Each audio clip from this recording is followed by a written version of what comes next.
All new at 6. For years, city and community leaders in Charlotte have been seeking solutions to clean up the crime in the Beatties Ford Road corridor. And now we're learning the organization that's paid to help do just that is falling short on its own promise.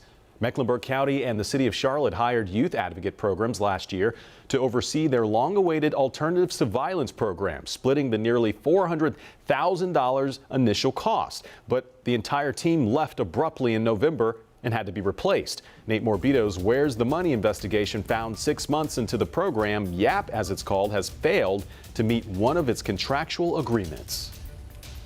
The organization is close, but remains short of helping a minimum 15 members of the community most likely to be involved with shootings and murders. High-risk teens and young adults who research shows are less likely to find themselves in trouble when enrolled in this program.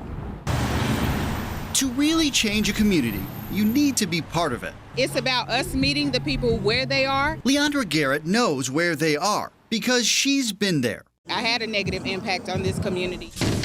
Incarcerated, headed the wrong direction. For me, it's about sharing my lived experiences and being a voice for the voiceless. Some of that work takes place at community events like this one, attended by hundreds of people. Had an individual that was struggling in the community and needed to get out. Some takes place on the streets. We had another individual that was looking for work. They were able to get them enrolled into Job Corps. Monthly reports detail the early successes of the Alternatives to Violence program, mediating at least 26 conflicts, bringing peace in the midst of violence, talking people down in moments of rage. This work takes time to get out, saturate the community, and develop a caseload of participants. But YAP National Director of Violence, Fred Fogg, knows the work is just starting. Sometimes it takes time just to establish that trust in the program and the work, and then folks begin to buy in. While the organization has provided needed services to 14 program participants, that number remains below the minimum 15 high-risk people YAP pledged it would maintain in its contract with the city of Charlotte. I would say it's a question of quality versus quantity. Federico Rios is the Assistant Director of Charlotte's Office of Equity, Mobility, and Immigration Integration. He calls this a marathon, not a sprint,